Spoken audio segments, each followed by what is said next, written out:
This is the Oakwyn Podcast, featuring Morgan Brown and Michael Yu.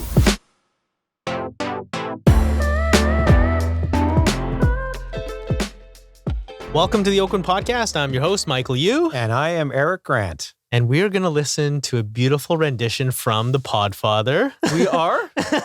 Yeah, to start us off, we're going to kick it off with Braden playing us a tune on the guitar. I'm just gonna play you a few seconds of one of my favorite songs on acoustic. Okay, the first musical guest. I don't know how this is gonna come through on the guitar. Sure. And I also am terrible at lyrics, so that's why you're only gonna get a couple bars here. But. Sure.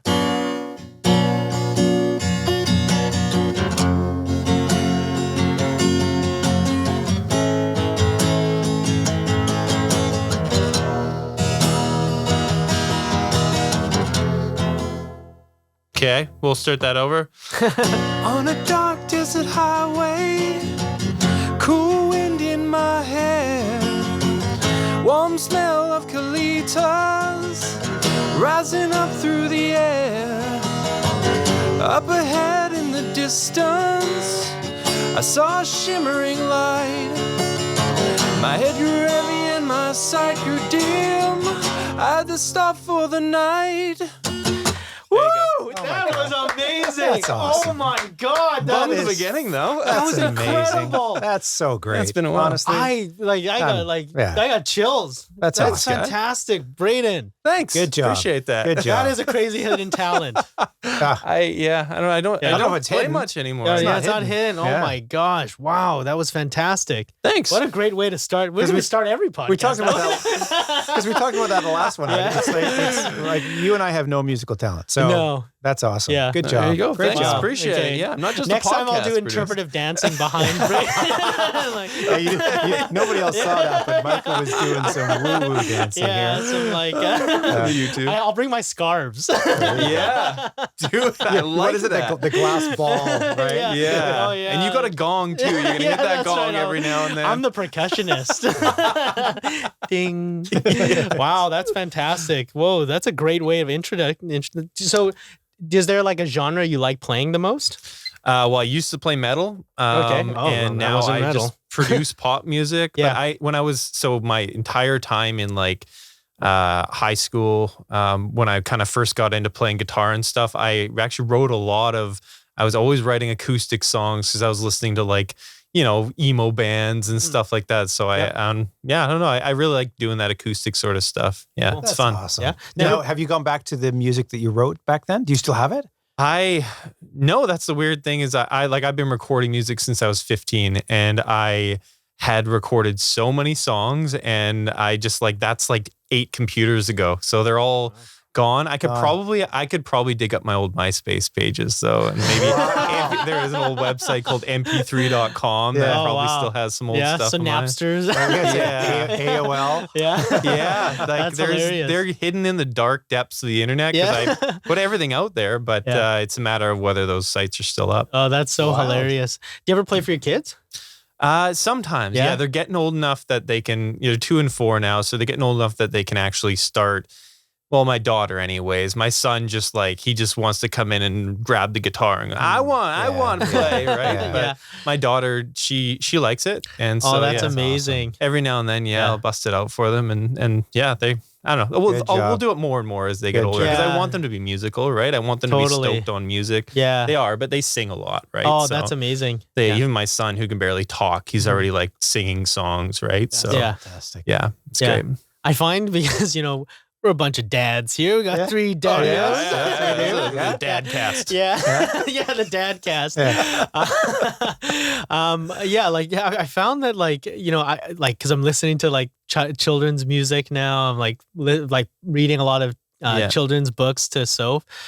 I've been pretty disappointed with the quality of stuff. Yeah, well, that's that's actually one thing I heard an interview with the big maybe you don't know big pop producer Max Martin. He's you mentioned him written before. Yeah, so many of huge hits, and somebody asked him recently on a podcast why do you think there's so many huge songwriters that come out of Sweden? And he goes, well, it's just because it's even right down to the kids shows, like every piece of music that somebody writes, they try and do their best to make it an amazing song. You know, Right. like he's like, go listen to the theme song to Pippi Longstocking, like the original theme song. It's like an amazing pop song, right? And aside from that, they, you know, grow up with like amazing folklore songs and stuff like that. But it's like there's no like dumbing it down, making it just a stupid kid's song. That's not a thing in Sweden. It's like, if we're writing a song, we're going to make it good, right? Yeah. So I don't know, but yeah, some of the stuff that like I don't know, my daughter used to love this Little Baby Bum stuff. It's just like the worst crap. And you know, eventually, I think it was 3.5, 4, she started actually liking and wanting to sing real songs, which was a huge turning point, right? That's great. That's awesome. Yeah. Yeah. Like it's funny because I was like watching, like I bought a bunch of kids books for Soph, and like there was one by Jimmy Fallon. It's just called Dada. Okay. And like, I'm like, oh, this is going to be good. I like Jimmy Fallon. He's kind of a funny guy. Yeah. It was awful. Really? Oh, wow. I'm like, what the hell? I'm like, this is so bad. So like, and like a lot of the songs like that I've like been, it's just, they're so We did bad. all the classics. Yeah. We went and did all the classics. Yeah. So we a lot of Winnie the Pooh, Christopher Robin, all that stuff. Yeah. So yeah, maybe because I just go to the library and I borrow a bunch of stuff, so I get maybe the low tier stuff. That's all there. Like, There's some good stuff there. The Dr. Seuss just on the wrong section. Dr. Seuss is good. Yeah, Dr. Seuss is good. But are you my mom? Yeah. And it's pretty cool. And I thought it would be fun to kind of like, you know, Eric's how old's George? Eric? George is 8. 8 years old. Yeah, wow, time just flies. It's amazing. Eh? He's grown up at Oakwyn. Yeah, he has. Yeah, that's right. And really nice. and Brayden, how old are your kids again? 2 and 4. 2 and 4. 2.5, 4 now. So we're gonna like Soph is 7 months. So Soph is 7 months. So you guys are gonna mentor me in dadship here. Yeah, because you know I'm a new dad, so I want to learn from the pros. So you know, what are some of the things, like the best parts of you know, being a dad, and what are some of the things you wish you did differently? Well, it's patience, I think is a big thing. And just I think being present with your kid. You know, so many people now are on their phones and all that stuff, and it's when you are playing with them, it's putting the phone down, putting it away, and being there. And I feel that that's all kids want, is just your attention. It doesn't matter what you're doing. Like, you literally can be doing nothing, but you're there and you're engaged. And like, honestly, there's times where even George at 8.5, he's like, okay, pick an animal. And I'm like, okay, I'll be a cheetah. And he goes, I'm a lion. He goes, you're 2 and I'm 6 and we're best friends. And we'll just kind of lay around and roll around on the bed. Like, it's just being with him. And then obviously being boys, you know, now we're playing hallway soccer. Oh, so cool. In our new house, we've got a long hallway, and we just literally have a stuffy ball. Yeah. And we will play for an hour. Sweating, like just that's hilarious. They're just kicking a ball back and forth. Both of you guys have black eyes. Yeah.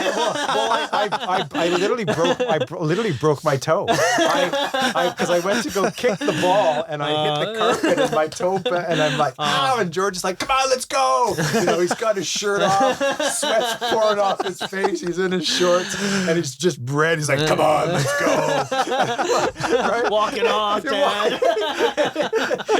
My wife's like, George, just take it easy. But like, it's just, we'll do stuff like that. Lego, we're really big into Lego right now. Yeah. Thomas had trained when he was younger. Right. And it's just building tracks and just whatever, right? It's just being present. Yeah. I think that's probably the biggest thing. Yeah. And then really does it matter? I think that's the other thing that I'm learning too. Like, he wants to stay up an extra 15 minutes. Does it matter? Right. So it's okay. Right. You don't always have things go. Yeah. Like, you don't have to be right. Were you ever just strongly disciplined? I'm the harder one. Catherine's a bit more of the soft, and she'll say that. Yeah.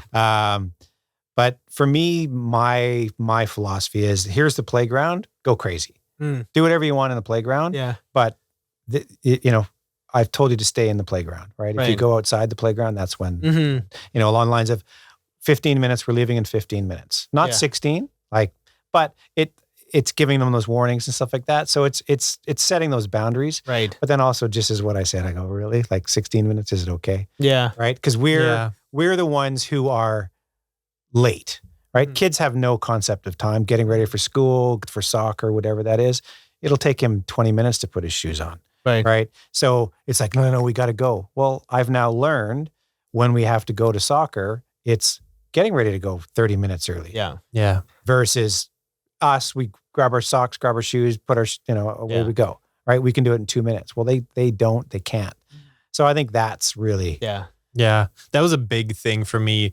That when I first became a dad, like getting used to the fact that I can't just, aside from the fact that you can't, you need to kind of schedule yourself a little bit more and you don't have as much spontaneity in your life.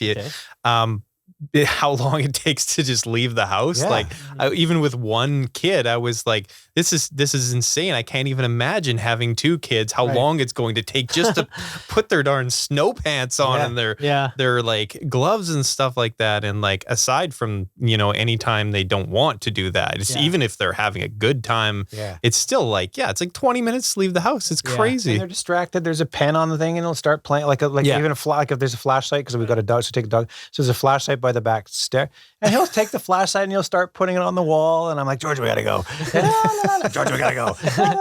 But it's like now it's like whatever. Right. Any big regrets? Never, man. No? They're kids, man. They're not regrets in being a dad, but like things you would have done differently. I think learning to be patient more earlier. Okay. Right. I think when you're first have a child, like you have no idea. Yeah. Right. It's also acknowledging how narcissistic, even if you are narcissistic, is sleep. Saturday morning, sleeping until 10:30. Right. No, not anymore. Yeah. Right. And it's just prioritizing. There's another human being, but they're just love. They're just love. They really are. So it's the greatest thing ever. Yeah. Yeah. You, Brandon? Any regrets or like things you would have done differently? No, I don't. I mean, Eric kind of hit on a good point there, being learning how to be. Took me a while to learn how to be truly patient with my kids, and even now it's tough. It's like if they're just screaming their face off, and what do you do? How do you find a balance between letting them be themselves and giving them some discipline? So that's the biggest thing. It's not a regret. It's just like something that is so hard to learn, is finding that balance. But no, not really any regrets or anything like that. Maybe I lived my life pretty hard in the 9 months out, but in between finding out my wife was pregnant and I'm living now. I was living hard. And it was great. I had a DD and I partied a lot, and she was happy for me to do that because she said when the kid comes, it's time to buckle down. Right. Well, a friend of mine actually, she has 2 very different children. Okay. And she says it's really difficult. Obviously, I love them the same, but they learn very differently. Yeah. And so she says it's really hard to be hard on one because they need that, versus being more passive or but still loving them the same, or them feeling that they're still loved the same. Right. So she said that's a challenge. Having more than one. For me, we've only got the one, so I love them whatever. But I think to have 2, especially if they're very different. That I thought was an interesting perspective as well. And especially now with mental health and all that stuff, like it's okay. Yeah. Like it's okay. Do you think, what's the difference between you growing up and George growing up? Well, being the youngest of 3 boys, I used to get the crap kicked out of me. Like my older brothers would literally hang me upside down and stick my head in the toilet and flush the toilet. They would absolutely, like George goes, Dad, you're not ticklish. I go, no, because my brothers tickled it out of me. They literally would pin me down and they would tickle me to death. So I'm like, mentally, I'm not ticklish anymore. You can do. And so that's it. Right. Yeah. Yeah. And then I think also too, just like, is there any difference in the times though? Like, no, still like, is there, cause like, I don't know, like I'm more worried about like you were talking about like technology affecting things. And like, when I grew up, I like, we had the TV, which was like probably different from when my dad grew up. They didn't have a TV, but so like there's these things that I'm like starting to be conscious of as well. Yeah. How about you? That's my biggest concern. I think is just, them growing up and knowing, like, they don't get a ton of screen time, but like even knowing the iPad exists, like once they get old enough to like, sneak it, it's already starting to happen, like find my daughter, she's off playing in her room, and then next thing I know, where's Daisy? And I go find her. She's like found the iPad and she's watching Super Wings. But I'm gonna contradict that, because someone actually said that. They actually said, but that's also going to be the future. Yeah. So if you're not letting them use it, is that potentially holding them back? I think for me the biggest thing is, to be honest, algorithms. Like that. Yeah. It's not like social media used to be, as your network posts, that's what you see. But now it's, I like fuzzy bunnies. It goes down this path of fuzzy bunnies. To make you more addicted to it. Or I like cars. Yeah. Like I think it really resonated back in the election in the States, where they were saying, how can you not see my point of view? Because they actually didn't see your point of view. They saw blue, they saw green, and all the media that they were seeing. So I think that I think is probably in the future the biggest detriment is algorithms. Well, a lot of like the kind of the tech giants and stuff like that that are kind of executives at a lot of the like Facebook and big tech companies, they don't let their kids have screens.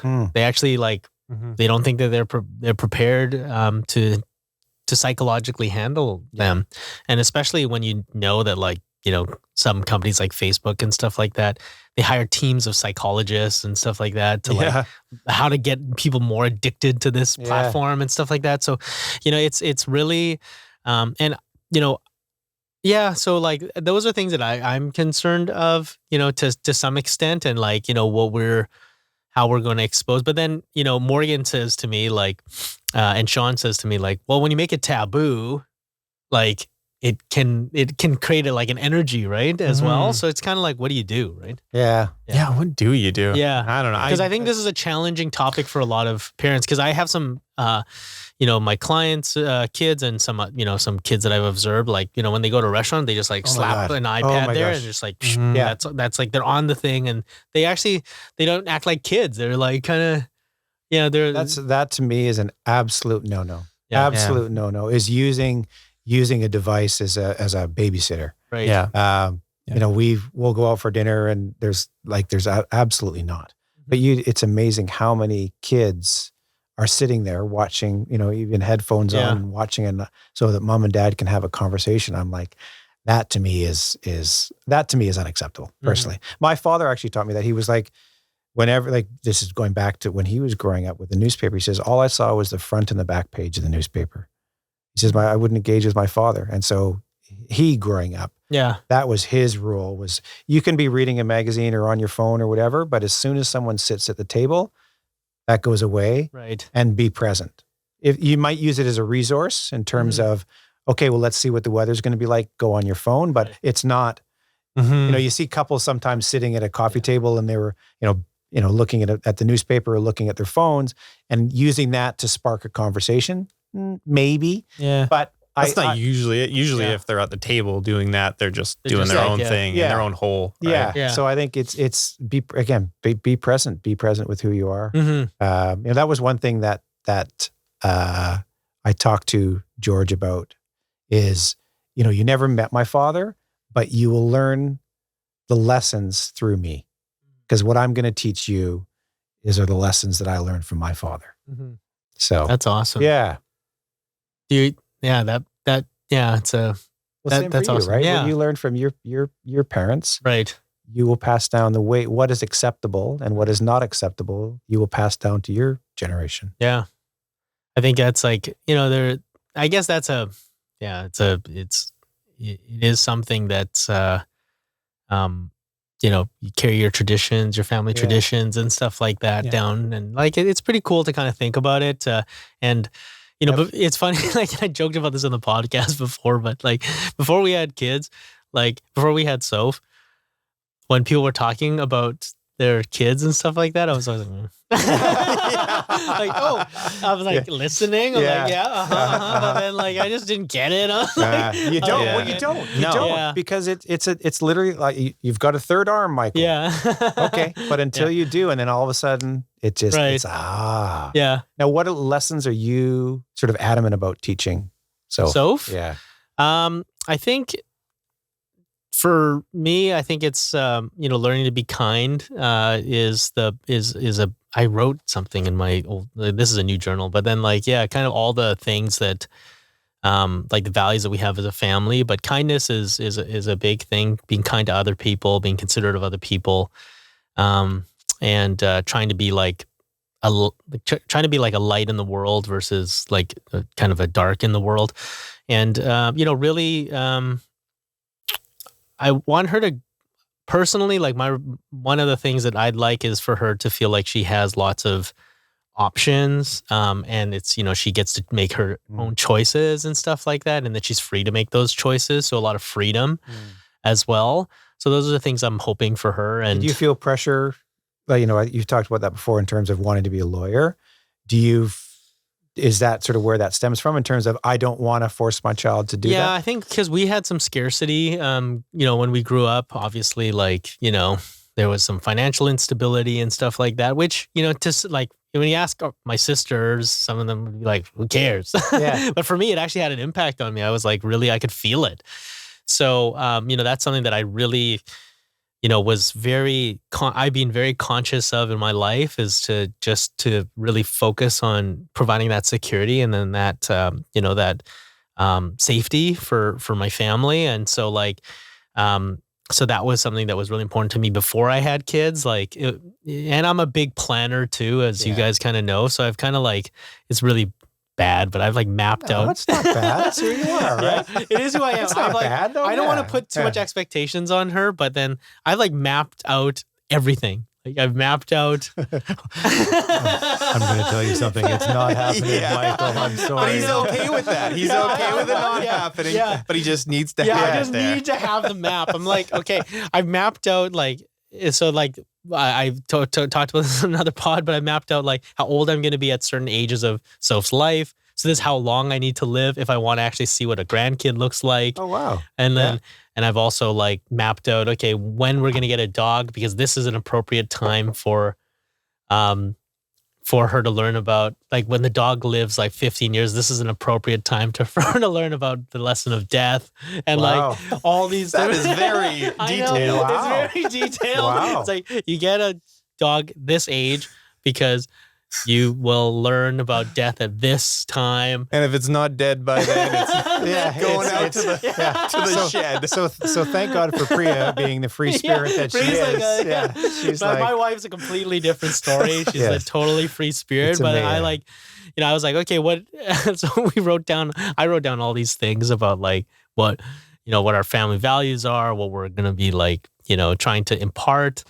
And Priya's just doing her thing. Honey, just be a good person. Right? Exactly. That's all it is. Just be a good person. Yeah. She's obviously going to be So's favorite. Clearly. Oh, that's hilarious. Yeah, no, it'll be interesting to see the balance between you and Priya and how she grows up. Yeah, because we're so different, but that's really exciting. And on that topic, we're talking about mentorship today. Yes. Thank you guys for mentoring me on being a dad. Up next, we're going to talk about mentorship. Thanks so much for listening to the Oakwyn podcast, guys. Now, if you'd like to learn more about Oakwyn, Eric, what should we do? I think you should go to the website, which is oakwyn.com /join. Yep. And put in Evolve 2022 in the message box, and you'll be one of. Oh, he's got it. He's second podcast in. He's a pro. And you'll get a free piece of mystery swag when you meet one of our leaders. Thanks, guys. Yeah. Welcome back to the Oakwyn podcast. We're talking about all things mentorship. Eric, you're a mentor to a lot of the agents at the brokerage, being a managing broker as well, being our captain of the downtown ship, as it says. And so do you have a story that you can tell us a little bit about, an experience you've had in mentoring one of the agents that we've had at the brokerage? Well, I think for me, it's really what I always say to them is define success, right? What is success to you? Right. And for each individual agent, it's completely different, right? Yes. And for some people, it's material. Some people, it's a dollar figure. Some people, it's a lifestyle. Mm-hmm. You know, some people, it's a car, a house, a watch, whatever. Right. Other people, it's I want to have a dollar figure. I want to have $1 million. I want to have 100,000 in my bank account. Other people, it's I want to work for 8 months and I want to go travel for 4. Right. Whatever that is. And I, for me, I always say if you can put it in a picture frame, do that and put it beside your bed, because it's what you're going to see when you go to bed and it's what you're going to see when you wake up. And it makes decisions an awful lot easier. It clears out a lot of that stuff, and it makes the decisions that you're doing throughout your day very easy. Right. And so that's really sort of where I stem a lot of my conversations is what is important to you, and going from there. Mm-hmm. So yeah, that's really important to have that clarity when you're meeting with a mentor and you're going to discuss something with them. Having that clarity of like, what direction are we going? What target are we trying to hit? So can you share with us one of your mentors, like one of the people that has mentored you? And it doesn't have to be in business; it can be in life. Honestly, it was a gentleman that I connected with when I was living in New York working, and You knew his line, and I thought it was really, really great. You knew where he stood, what his opinion was, and it was true. It wasn't there wasn't sort of anything wishy-washy about him, and he didn't put up with any bull crap, but you also knew where his line was. And if you played in that sandbox, awesome, away you went. And he was very clear on where the boundaries of that sandbox were. And that's really resonated with me in terms of that. I think a lot of mentors, I haven't actually had a lot of mentors in my life, to be perfectly honest. I've always really been on my own. So Oakwyn has really helped me on that. You've actually been instrumental in sort of guiding me and asking me very pertinent questions to help lead the way. I've actually picked up a business coach this year as well, and she's been amazing as well. One of the things that I've learned is in this industry is and I've talked about this in the past is being proactive versus reactive, because it's such a reactive business. Yeah. Right. You get a phone call. Can you come list my place? I want to buy. Okay. Drop everything and away you go. Versus if there's so much that you can do to be proactive and on your schedule. Right. There's enough reactive that if you can try to mitigate or take some of that out of the situation, it makes your workflow an awful lot easier. And time management, I think, is essential in this business, right? People talk about time blocking, and it's I had a conversation with someone, and for me, the big thing right now is committing to your commitments, right? If I want to get to that defining success, right, what am I doing to get there? Yep. And why am I negotiating with myself? Like, for argument's sake, I want to get in shape. I want to lose 15 pounds. Whatever that is. Well, I wake up at 6 o'clock to go to the gym and I'm too tired, right? So I'm negotiating with myself, right? Just get up and go, right? Like, why are you doing that? Because it's not about today. It's not about tomorrow. It's about a year from now when you've lost that 15 pounds. Yeah. So I think that's one of the lessons that I've learned just through conversations that I've had, sort of through mentors and stuff like that. Yeah. So, yeah. Those are really, really, really important lessons to learn. And, there's a lot of different ways of learning. Obviously, there's like experiential learning, which Eric has certainly done a lot of in traveling and doing a lot of different things and learning that way. And sometimes it's learning from getting wisdom from elders, or from not necessarily even elders, but from, people that you really respect in a mentorship relationship. Now, I've actually never classified someone as my mentor, like will you be my mentor? Yeah. And then they're like, Daniel's son. I bow to them. Yeah, exactly.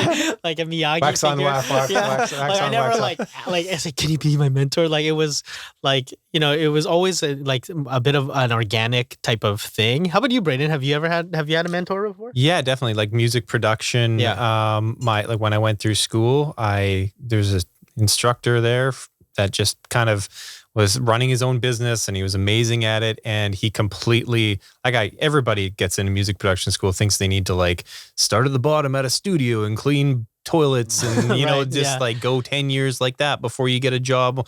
Somebody gets sick and then you get in a recording Yeah. session. That's how kind of how it works. Well, we used to work in the 80s. Right. And he said, no, that's not the way you should do it. Like you can do that, but that sounds terrible. He said, you should start your own business.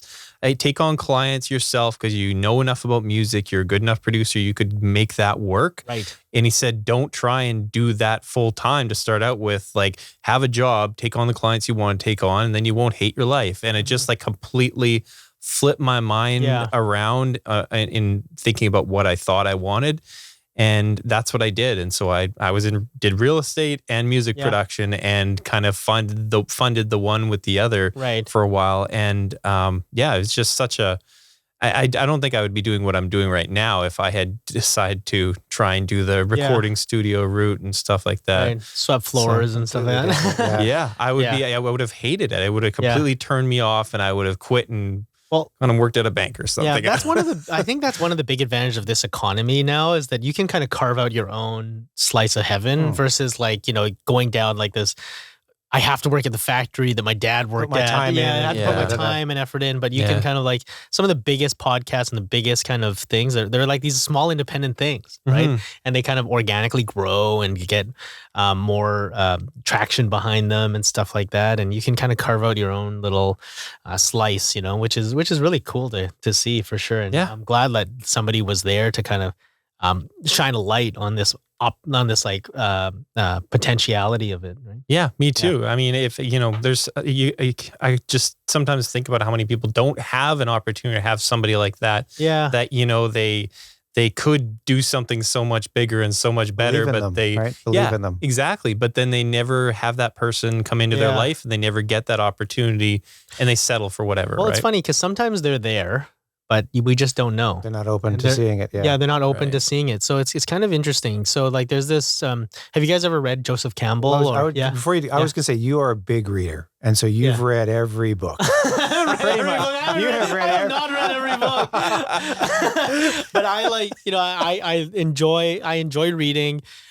Because you know I've always loved reading. Even when I was a little kid, my eldest sister imparted this to me. One of my mentors is my big sister, Adrienne.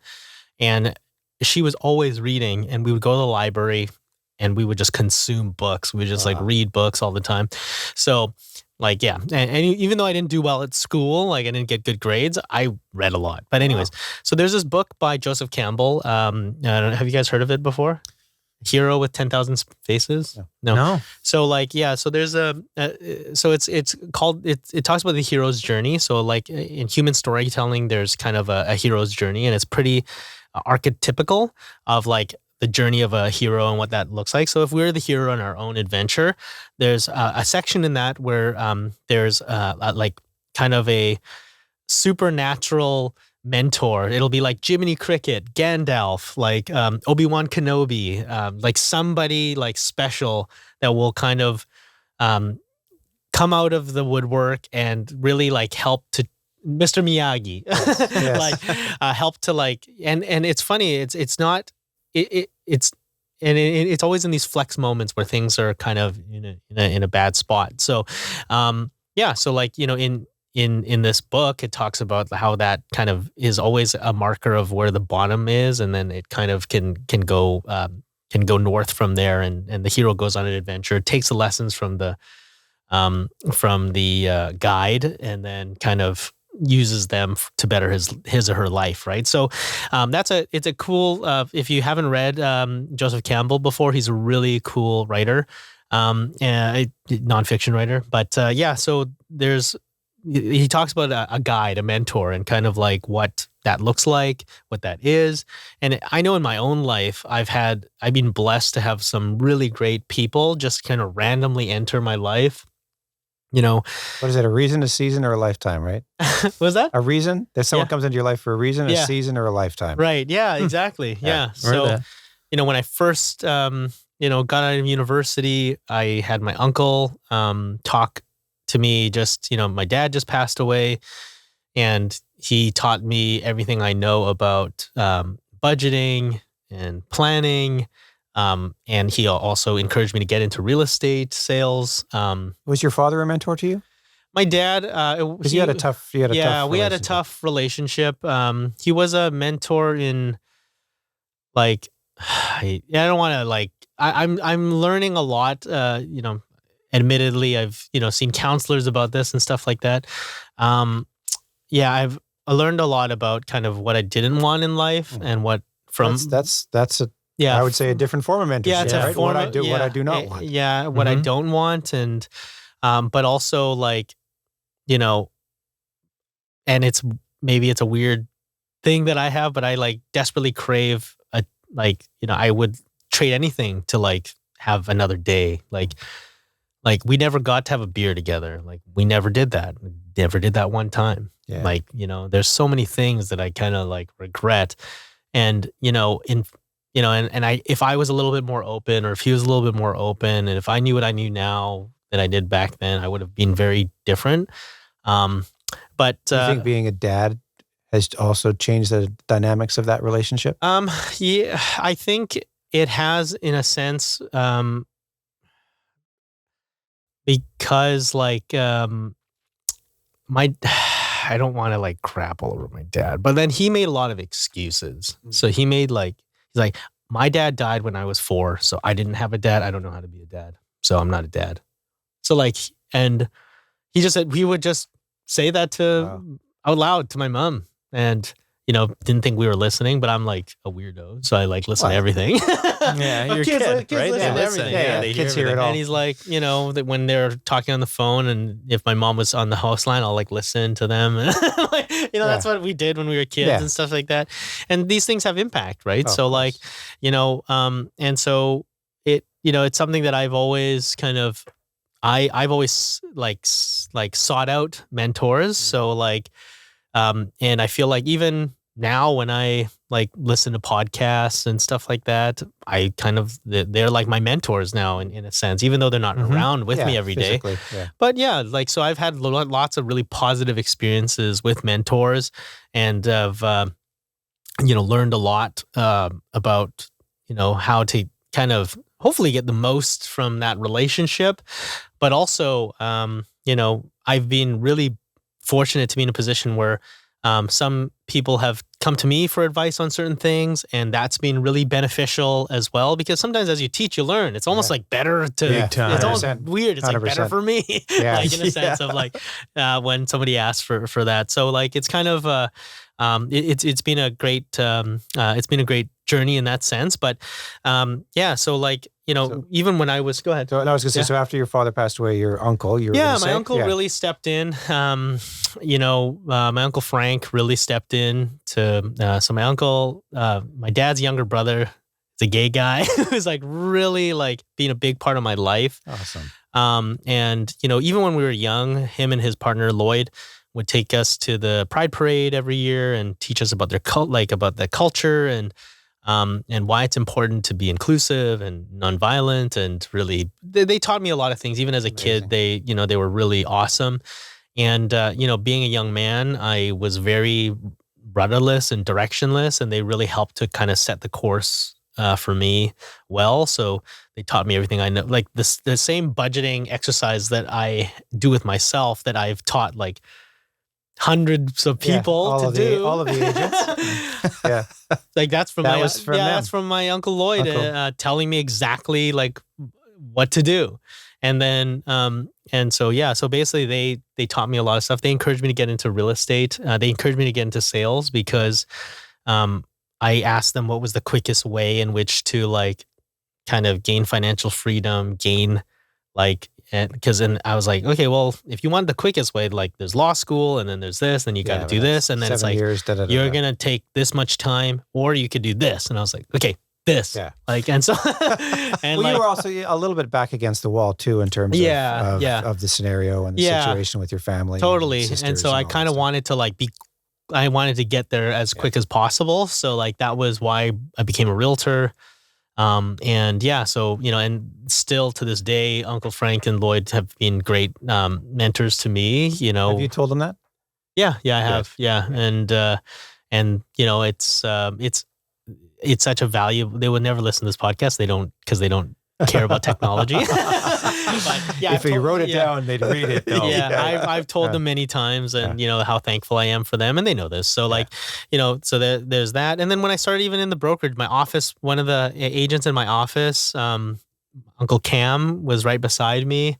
We shared an office, and he taught me how to he taught me to focus on listings, and I was like, I'm a kid. Like, why would a kid focus? Like, why would I listen to, why would anyone list a home with me? He's like, you got to focus on listings because it's the key to the business. And he actually taught me a lot about, when I had questions and stuff like that, he taught me a lot, and he took me under his wing.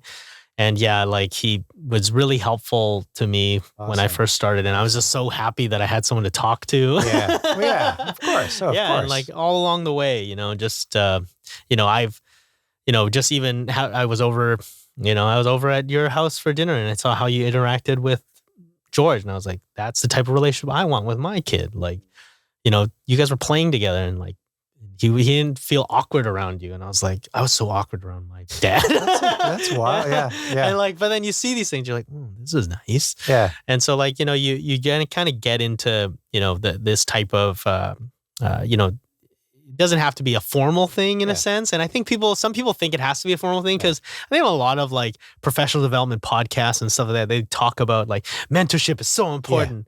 And it's just kind of it's a bit, it does, I don't know why, it just comes off as a bit ingenuous when it's kind of will you be my mentor, or thank you, mentor?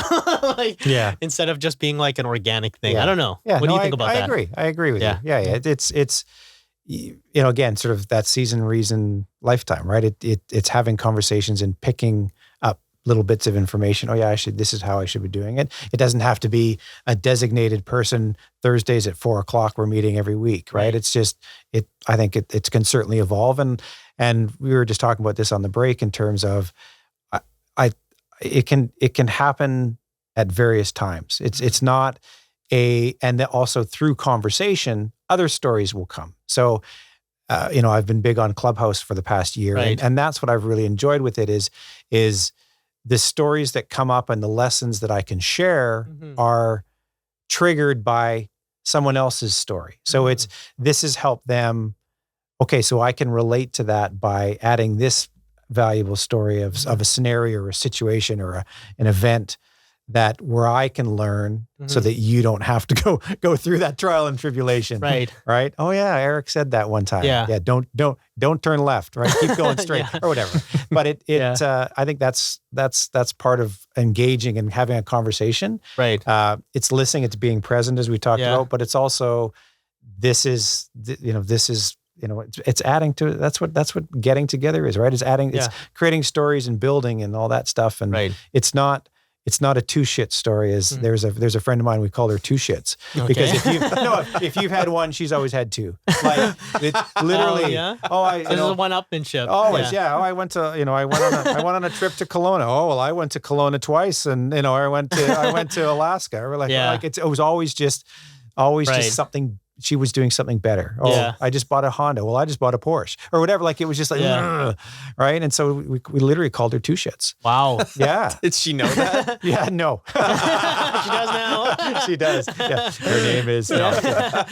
Yeah. And I think it is so important to kind of, pay attention and, hopefully you kind of gain some awareness and realize not to do these types of things. But we thought it would be helpful. Some of us that are listening are mentors to others. I've talked to a few agents in the office that have been kind of taking other agents under their wing and stuff like that. And they're like, hey, and it's so nice to see how the kind of lessons are being passed along, and it's just been so fun to see. So we thought we would share some tips on how to be a good mentor, and also how to be a good mentee.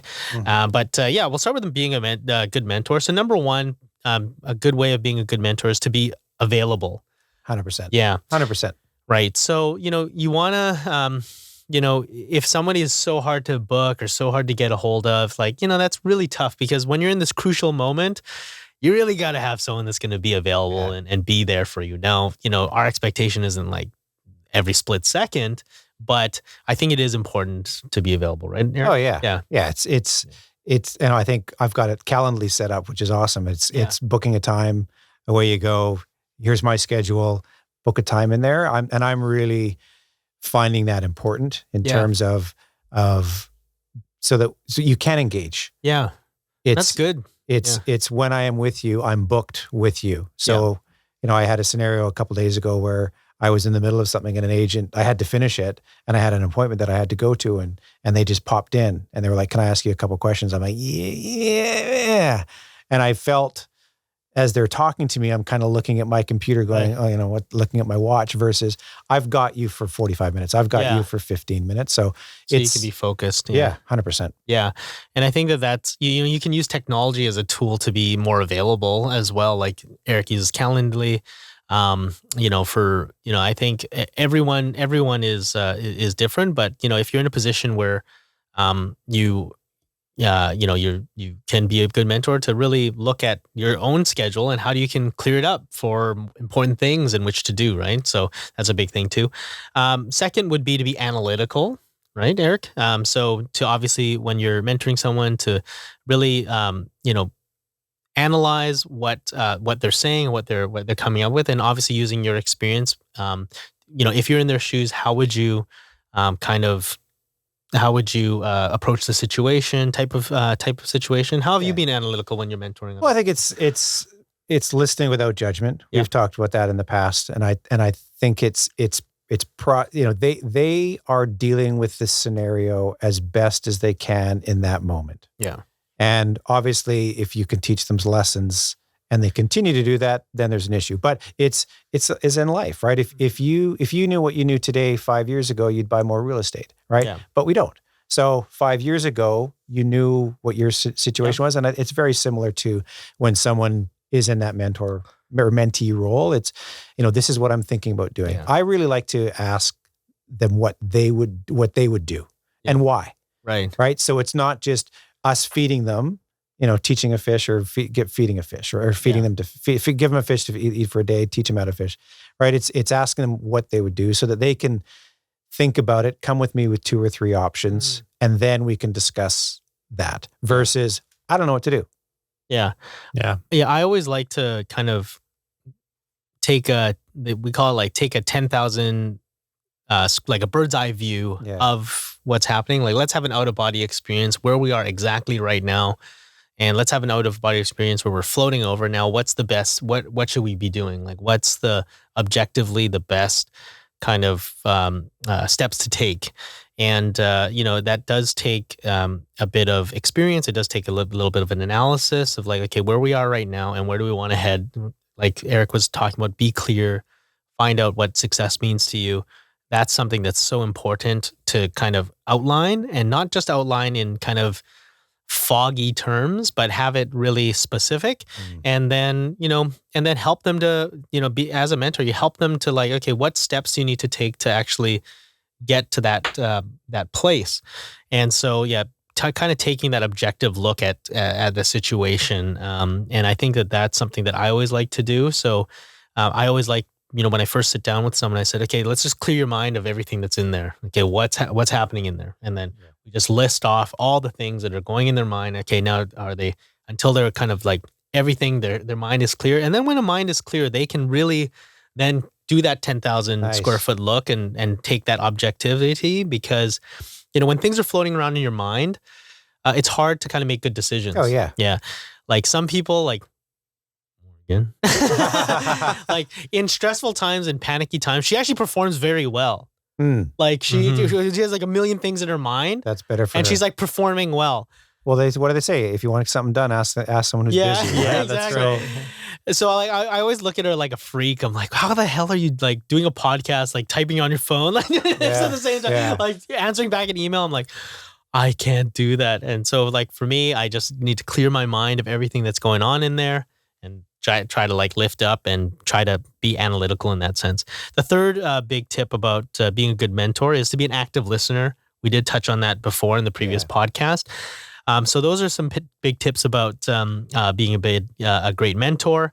Now, some tips on being a great mentee. So if you're out there and you want to learn and, seeking a mentor, the first thing is to, be specific of what that relationship is going to be and what you're kind of really wanting to do. Right? What is it? What's the end goal? What is the objective of having that mentee? What are they, or mentor? What is it? What are they going to And what is it that I want to get out of them? For sure. And then the second is to make sure that you're open and you're receptive to actually hearing these things. Because sometimes you don't want to, like, oh yeah, scary stuff. I think it's being vulnerable, but also respecting the what is being told to you is, because you've asked me, is because you've asked me for my opinion, so I'm giving it to you to make you a better person. Yeah. It's not I'm not telling you this to make me look good or someone else be better. It's from a bird's eye view to this is what I see you doing, right? Yeah. The way you talk to people, you're not engaged with people. Okay, well, this is what I think you should do. I think you need to be more present when you're talking to people. Some people might say, well, sod off kind of thing. Right. But I think it's, from my perspective, this is what you need to do.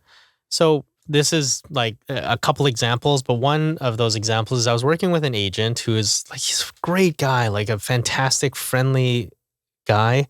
And he was just fixated about being a luxury home salesperson. He only wanted to sell luxury homes. And he was just getting started in the business. But that was his focus. So he's prospecting for this thing. And he called me up and he said, Michael, I have a friend from high school. He wants to list his property in Delta. What do I do?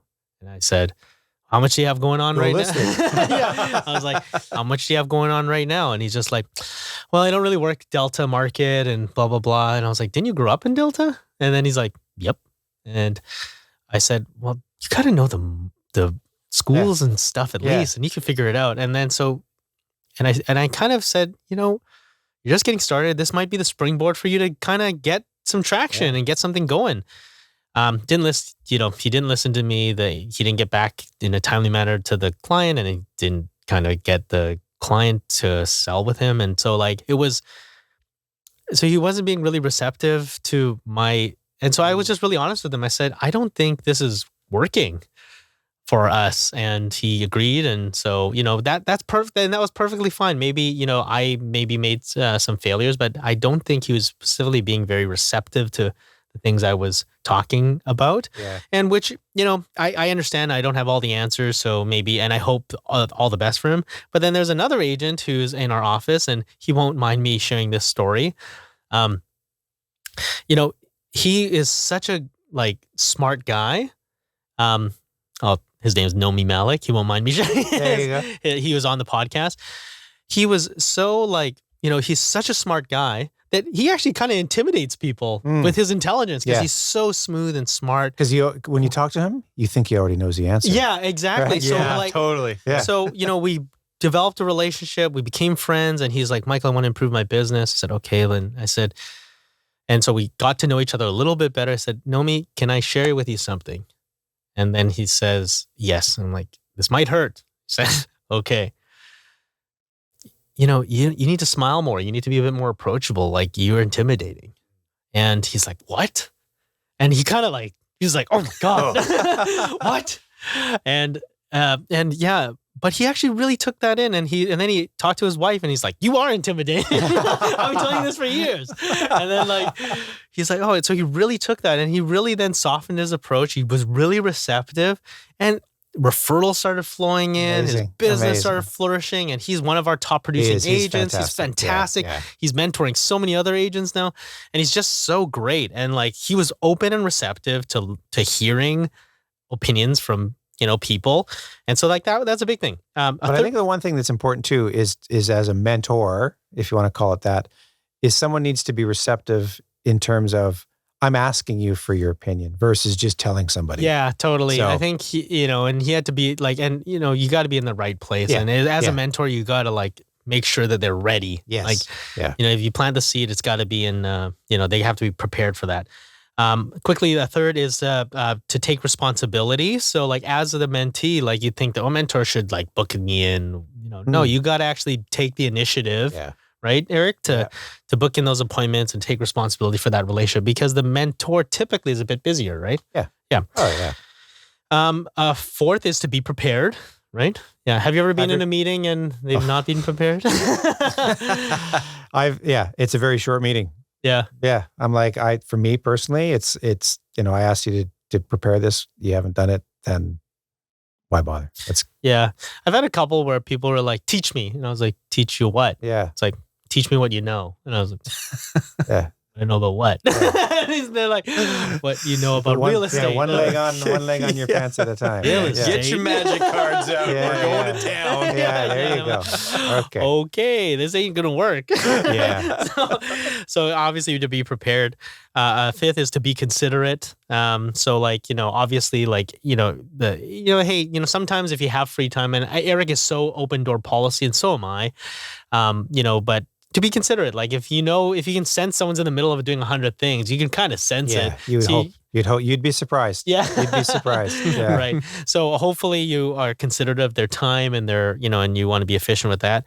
And the final thing is to be in touch. So like, keep them knowing of like, how things are going, and right. And that's honestly, a nice as a thing. mentor, when you get a text or a phone call saying, I got the property, I got the listing, honestly, that's my cat's meow. Oh yeah, totally. best. Like I feel like it's weird when an agent that we've been working with gets like a property or hits a goal. It's actually like, it's weird. There's a strange endorphin that runs through your body, wild. or like a It's the weird best. serotonin. It's like, It's and the you're almost best. happier about their like sale than your own sale. Like, and it's pretty cool. Yeah, Yeah. I helped. There was actually an agent. There was apparently 49 offers, Whew. and they won. And he was like, "Ew!" And I'm like, "That's the best." Crazy. Yeah. 49 on Which is that's another topic of conversation.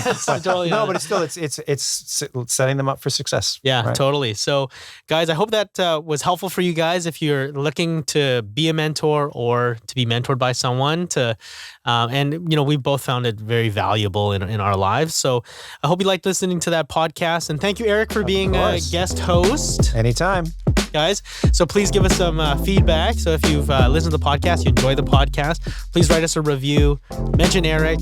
Eric was awesome. And rate us 5 out of 5 on the podcast platform you're listening to it on. And if you're interested in learning more about Oakwyn, go to our website at oakwyn.com/join. Type into the message box pod 20. 2022. And you'll get a get some free swag. piece of mystery swag. Okay, guys. Awesome. Until next Thanks, time. everybody. Thanks so much for listening. Okay, bye, guys.